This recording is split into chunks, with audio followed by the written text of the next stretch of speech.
Vous le savez, on est à la veille du week-end pascal et peut-être que vous écouterez ce podcast dans quelques jours, pendant les augures du mois de mai, et d'ailleurs, je vous y enjoins. J'espère que vous y trouverez des éléments de réflexion, des éléments qui vont vous aider. Hein, c'est le but de ces podcasts.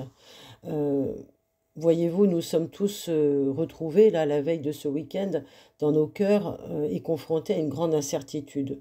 C'est une incertitude temporelle qui nous interpelle parce qu'aujourd'hui nous vivons dans un monde tellement en rupture et tellement en défragmentation que, en tant qu'être humain, nous ne savons plus si nous sommes voués à nous battre, avoués à perdre, et si nous nous battons, nous allons pouvoir conserver l'intégrité de notre âme. C'est vraiment ce que j'ai ressorti des discussions que j'ai pu avoir avec quelques-uns d'entre vous, avec ceux qui se questionnent sur leurs thèmes et sur les symboles astrologiques, mais aussi ceux qui échangent au quotidien sur des sujets de fond. Alors, bonjour à vous, les amis du ciel bleu astrologie. Tout d'abord, merci. Merci de nous retrouver ici, d'être de plus en plus nombreux sur cette chaîne. Bienvenue à tous ceux qui découvrent et qui décident de rester. Et puis pour les plus anciens, j'espère sincèrement que vous allez bien. Je vous embrasse. Alors dans ce podcast, on va parler de l'entrée d'Apollon, du soleil dans le signe du taureau. Et je vais vous accompagner sur une réflexion, celle qui m'a interpellée ces jours-ci en regardant les aspects dans le ciel des planètes. Et au lendemain de cette nouvelle lune qui a eu lieu il y a quelques heures, je vous propose, pour cette ingression du soleil dans le signe du taureau, un petit parcours initiatique. Ça sera une forme de rituel qui, en somme, vous le verrez, à mon avis, va bien être utile à chacun d'entre nous. Alors, n'hésitez pas à revenir à la fin de celui-ci, c'est-à-dire dans 30 jours, pour me laisser vos commentaires sur vos vécus du mois écoulé, sur comment vous avez ressenti, traversé les choses, c'est-à-dire on va se donner rendez-vous pour le 20 mai.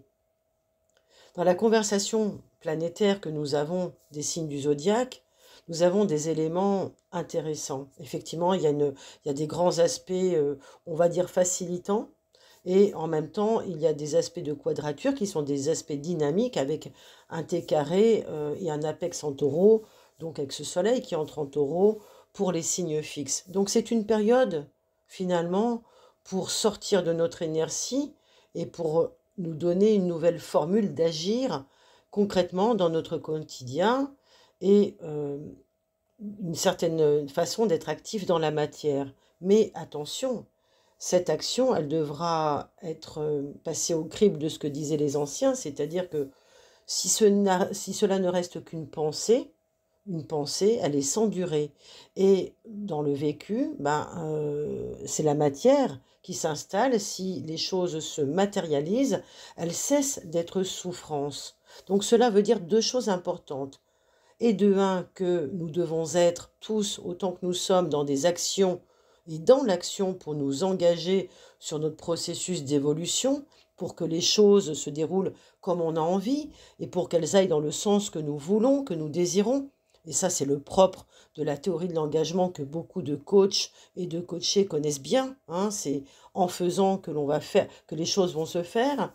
Et puis, c'est la seule garantie également de réaliser nos objectifs. Et là, il s'agit d'agir dans le quotidien grâce à la méthode des petits pas, la méthode de la régularité. Si vous avez quelque chose, une graine à planter, un rêve, un investissement à faire, un objectif, un projet, eh bien, c'est le calendrier idéal pour confier cela à la magie de la création, à la magie d'Héphaïstos. Hein, c'est lui qui est dans son atelier et qui va créer les choses dans la matière.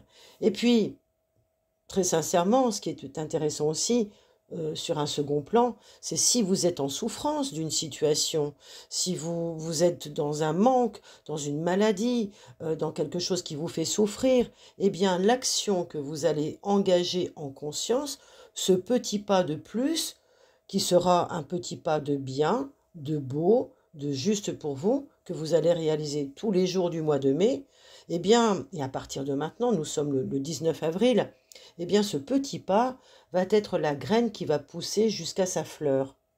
Et vous verrez, cela va vous libérer de ce que vous souffrez. C'est-à-dire, étymologiquement, la souffrance, c'est ce que l'on porte, c'est ce que l'on supporte. Donc c'est ce que vous supportez depuis longtemps qui va se détacher de vous. Alors je vous l'accorde, ce processus, personne ne l'a inventé, c'est un processus un peu socratique qui remonte à Platon, qui remonte à ce qui se passe dans la caverne, celle du lion.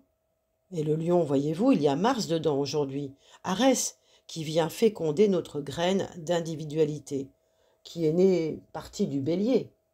Eh bien, elle va transformer cette graine, elle va se transformer dans cette caverne, elle va se féconder pour devenir notre souveraineté individuelle, bien plantée, bien posée dans le signe du lion. Alors ça serait merveilleux, bien sûr, si tout se passait aussi facilement quelque part. Mais dans les mythes, et les mythes sont là pour nous rappeler quelque chose, et c'est pour ça qu'ils traversent tous les temps et toutes les époques, l'homme est souvent diverti, à son insu. Et à notre époque, on sait que les pièges sont faciles, de se laisser divertir par l'extérieur, écarté du droit chemin, pour oublier finalement ce processus d'engagement naturel. Naturel à nous respecter d'abord, et ce processus d'engagement individuel à nous recentrer et à se protéger nous-mêmes de l'extérieur et de tout ce qui peut nous faire du mal finalement. C'est dans ce combat humain sempiternel, celui de veiller chaque jour du vivant à l'intégrité vivante de notre âme, qui, je vous l'assure, n'est pas laissée en jachère aux plus offrants actuellement. Mais oui, je vous confirme, l'âme nous guide toujours vers le sens infaillible de la vie, vous le savez bien, c'est d'ailleurs pour ça que vous vous intéressez à l'astrologie. Mais le paradoxe de l'inconnu fait que nous ne savons pas quelle est l'issue, même avec l'astrologie ou même avec d'autres choses. Nous ne connaissons pas la fin. Alors si nous connaissons certaines choses, nous ne connaissons pas tout. Et c'est bien là où notre dimension nous rappelle à notre rôle, notre petit rôle, notre petite graine. Nous devons grandir, nous devons vieillir, avancer dans l'incertitude de l'épilogue, tout en conservant, jour après jour, notre libre arbitre, nos forces et nos capacités créatives, car c'est là que se trouvent nos semences d'autorité naturelle et notre puissance en devenir. D'ailleurs, ce sont celles-ci que les forces de l'ombre actuelles et anciennes tentent de prédater. Voyez-vous, si vous l'avez bien compris, ce n'est pas facile pour une personne dans la condition humaine de comprendre que nous avons à vivre chaque jour un combat héroïque avec nous-mêmes et nous sommes les seuls garants, nous sommes bien seuls et nous sommes garants et en même temps spectateurs, les seuls à savoir que nous vivons à l'intérieur de nous ce mythe du héros et que l'on ne connaîtra jamais réellement en avance la fin de l'entreprise, la fin de notre histoire. C'est pourquoi il faut tout faire pour que, et comme si, tout en sachant que, et en ne sachant pas tout, il faut tout faire pour avancer vaillamment avec la peau du lion qui va nous servir d'armure et de bouclier. C'est ça, être un héros pour soi-même. Eh bien, voyez-vous, cette quadrature dans les signes fixes, elle vient nous bousculer, bien sûr, elle vient nous donner cette énergie pour nous amener finalement à comprendre que sur le plan affectif, nous serons toujours des êtres sensibles, vulnérables, et que, bien sûr, on risque d'être bousculé à cet endroit, et que tout s'écroule, tout peut s'écrouler du jour au lendemain, et que nous pouvons basculer dans des extrémités d'une même ligne, c'est-à-dire de l'amour à la haine, de la haine à l'amour. Et puis, on s'aperçoit finalement que tout cela, ça reste quand même inaccessible. Cela veut dire en fait que nous devons toujours nous souvenir nous faut être un avec la vie et que la vie, elle est vouée intrinsèquement à une exigence de vigilance à tous les instants. Si vous observez cette carte du ciel, vous allez voir que cette exigence, elle est posée par la lune noire en Scorpion, qui vient elle-même s'accrocher à ce T carré de signes fixes. Donc c'est bien là, dans cette exigence de vigilance, dans la transformation que nous devons avancer. Mais le challenge sera de nous dissocier peut-être de nos personnalités, de nos masques, d'un orgueil menant à notre perte par notre moi inférieur, et de nous souvenir que nous devons construire sur la conscience, que pour accomplir notre vie, nous devons être ouverts à l'infini, nous sentir contenus en lui, bien sûr, et nous sentir aussi parallèlement limités par notre corps physique, et que ces limites-là sont aussi mutables, elles sont changeantes. C'est la seule façon de comprendre cette loi de l'impermanence et d'avancer dans l'inconnu avec la jouissance au présent du caractère unique de notre existence. Alors, bien sûr, je vous le partage, les amis, il faut tenir bon parce que nous avons tous peur de ce qui nous fait peur, justement. Et nous pouvons avoir peur d'une ombre portée, encore inconsciente. Mais nous devons aussi être méfiants et être vigilants par rapport à celle qui se révèle sur le plan collectif. Et là, nous sommes interrogés sur ce plan collectif, international, social. Nous voyons bien que le paradigme ici, il s'étend jusqu'au Verseau avec Pluton, qui entre dans le signe du Verseau et qui viendrait donc rappeler à la conscience humaine, à la lumière humaine, la nature la plus primitive de l'être humain, sa partie ombre la plus dark. Alors, voilà pourquoi. Parce que la lune noire en Scorpion nous oblige à voir qu'il y a une ombre générale dans ce monde et que celle-ci est dissimulée dans chacune des personnes que nous sommes, et aussi que cette ombre, elle peut être aussi bien cachée dans des personnages, on va dire, publics, nous ont toujours présenté des masques sociaux que nous avons voulu voir pour vrai, pour véritable, et que ce que nous découvrons aujourd'hui dans ces temps apocalyptiques, nous sommes soumis au principe de révélation de la vérité. On le voit avec tous les scandales qui viennent nous montrer ce qui est scabreux, ce qui est scatologique, ces choses dont on n'a pas envie et que on souhaitait jusqu'à présent ignorer et laisser loin dans le passé ou loin de nous. Eh bien, les circonstances actuelles nous rapprochent de cette séparation et essaye de combler le fossé qu'il y a entre nous et cette réalité-là. Le phénomène de l'ignorance est en train de s'éteindre en cette époque. Et heureusement, car il faudra encore du temps pour que les lignes bougent vraiment. Pluton, qui vient d'entrer dans le signe du Verseau, nous annonce un nouveau cycle de 20 ans. Et peut-être, à l'instar peut-être de l'entrée de Chiron, ou de l'apparition de Chiron dans les années 70, à l'instar de tout symbole qui serait visible dans le ciel, eh bien on sait que les choses s'installent dans le temps, et on le voit pour ces dernières décennies. La psychologie humaine n'a fait son apparition qu'il y a quelques dizaines d'années. Donc forcément, ce qui arrive aujourd'hui va mettre du temps avant d'être accepté, compris, etc. Et là, nous sommes dans une phase, bien sûr, encore de déni pour beaucoup de choses, et de rejet, et de colère, etc. Donc Pluton va quand même nous installer de façon à faire bouger les lignes de nos consciences collectives et nous amener peu à peu à cette intégration des prises de conscience individuelles qui petit à petit vont faire que eh bien, les choses vont s'éclairer. Et nous sommes certains que cela, bien sûr, va nous amener à ensemencer des choses et que ces choses vont produire des effets.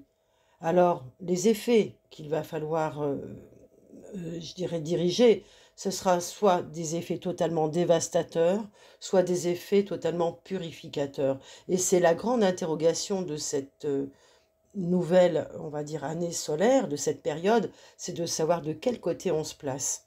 Eh bien, ce n'est pas pour rien, d'ailleurs, que vous voyez, des outils sacramentaux, des outils symboliques, religieux ont été salis, encore une fois, ici et là, attaqués. Vous voyez, on a une période pascale, eh bien, ça peut intéresser ceux qui veulent prédater, justement, notre intégrité spirituelle. L'homme actuel, en cette fin des temps, est confronté à ce que les hommes avant lui n'ont pas voulu voir, à ce que lui-même a ignoré pour toutes les excuses qu'on connaît bien. Hein. On voit d'ailleurs que tout ce qui nous cherche à nous maintenir dans cette ignorance et dans cette vision édulcorée du monde, qui a été réduite hein, selon les époques, à des paliers historiques. On est réduit à des fenêtres d'Overton où on a une vision toute rétrécie de la réalité. Et on en arrive à croire le contraire de ce qui est, c'est-à-dire être dans une croyance de la toute-puissance du progrès, alors qu'en fait nos connaissances se rétrécissent. Eh bien, et ça me nuise. Alors tout pendant que je vous invite, peut-être pendant cette période, à profiter des énergies pour accompagner vos actions d'une conscience engageante, je vous invite aussi à voir ce qui a été supporté par vous, depuis toujours, par votre ombre et par celle des autres, et à voir comment ça vous touche. Parce que cette quadrature dans les signes du zodiaque en signe fixe, elles impliquent les signes du taureau, du verseau, du lion, et également du scorpion, ce qui nous enjoint à prendre appui sur des forces de transformation. Et que nous dit cette énergie?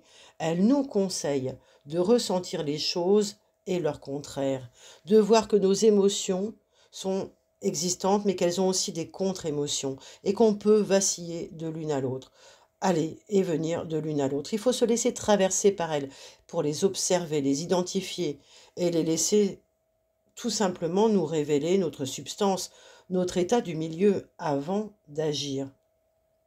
Alors, plutôt que de foncer tête bêche ou dans un phénomène de réactance, on va se laisser agir et voir comment cela nous agit à l'intérieur pour ensuite prendre une décision éclairée. Voyez-vous, dans le mythe du scorpion, et pour terminer, on sait que Orion est confronté à cela. Il combat en vain des démons intérieurs qu'il amalgame à des ennemis extérieurs. Mais en fait, il comprend que ce sont ces fantômes propres à lui, dans son inconscient, qu'il est en train de combattre. Et il apprend, aux dépens des autres, que seule la mort est l'unique possibilité de saisir le sens sacré de la vie. Mais cette mort ne doit pas être épousée comme finalité. C'est une étape de transformation. Cette leçon se répète historiquement, visiblement. Nous ne sommes pas en guerre et ne sommes-nous pas là des guerres à notre époque? Non, elles continuent ces guerres.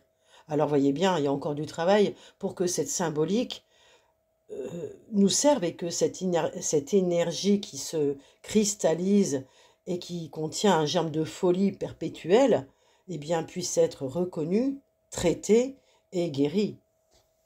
C'est peut-être à la veille de cette journée pascale le grand message que nous pourrions réunir, hein, dans nos cœurs. Et je suis certaine que ces augures astrales pour le mois de Marie, le mois marial, peut nous amener à vivre des phénomènes qui puissent être provoqués par l'extérieur, parce que nous ne contrôlons pas, et ou par ce qui nous contrôle, eh bien, afin d'éviter que nous sortions de notre aveuglement massif, parce que c'est une période pour sortir de l'aveuglement massif. Mais bien sûr, on nous présentera certainement d'autres choses, des injonctions divertissantes ou des choses qui peuvent nous monopoliser par l'horreur, par la peur ou par, encore une fois, l'inattendu et, et aussi quelque chose de dirigé. Il se peut même que sur le plan événementiel, il y ait des pertes considérables, peut-être des départs de figures d'autorité qui pourraient venir illustrer cette fuite dans l'énergie, des départs de souverains, et en même temps l'avènement en exercice de tyrans qui viendraient manifester instinctivement leur, toute-puissance, parce que Arès, qui entre dans le signe du lion, c'est quand même le dieu du scorpion. Et s'il fait le choix d'agir par le feu de la violence, eh bien nous en aurons la démonstration. Voilà, donc c'est collectivement que nous pourrons, par la politique des petits pas, individuels et collectifs, nous engager et rendre au ciel ce qu'il attend aujourd'hui, dans ce rendez-vous marial, une probabilité d'un avenir meilleur. Je pense ajouter aussi, pour terminer, qu'il est probable et pas certain que cette période quand même particulière, hein, on sait que les énergies vont être très fortes, cette période de quadrature nous amène à un événement ou des événements sans précédent qui pourraient bien, par leur leur originalité et leur arrivée incongrue, nous retirer la possibilité de rester en présence avec nous-mêmes dans un confort extérieur. Et ça pourrait bien aussi, malgré tout, puisque nous sommes dans l'axe taureau-scorpion, encore une fois, nous réinterroger sur la base même de la vie. Je vous invite à faire le lien avec ce qui se joue donc dans nos cycles biologiques de naturel, avec ce qui nous enjoint à être la graine de la pomme qui fera pousser le pommier et de façon, on va dire, éternelle, à perpétuer notre propre race dans notre instinct de survie, dans notre instinct de sauvegarde de la vie. Regardez à l'heure actuelle ce qui se passe, pour exemple, hein, à la Cour suprême britannique. Il y a une association de femmes qui ont demandé à ce que, qui étaient des femmes engagées, une association féministe hein, de For Women Scotland, et avec le gouvernement écossais qui se sont engagés en faveur des droits des personnes transgenres. Eh bien, l'association féminine a gagné à faire reconnaître qu'une femme biologique est une femme parce qu'elle a un sexe biologique à la naissance. Donc, en arriver là, c'est quand même resituer les choses dans la source de leur origine. Et donc, cela nous repose la question de nous ramener à nos racines, à ce qui nous a été donné, et de tous les jours nous rappeler à ça que nous sommes réinterrogés sur ce que nous en faisons avec notre libre arbitre. Est-ce que nous voulons le détruire ou est-ce que nous voulons le construire? Parce que si nous le construisons en le détruisant, ça sera l'équivalent d'une destruction totale quand même. Donc comment allons-nous faire? Comment allons-nous quelle réponse allons-nous donner à ce mouvement de la vie qui demande à ce que nous soyons conscients de la vie en permanence, dans l'impermanence? Voilà les amis du ciel de l'astrologie, je vous remercie pour votre écoute, pour vos partages. N'hésitez pas à laisser des commentaires, à apporter vos avis, vos précisions, dans le respect bien sûr. Je vous embrasse et je vous souhaite vraiment un très beau mois de mai. J'espère vous retrouver bientôt.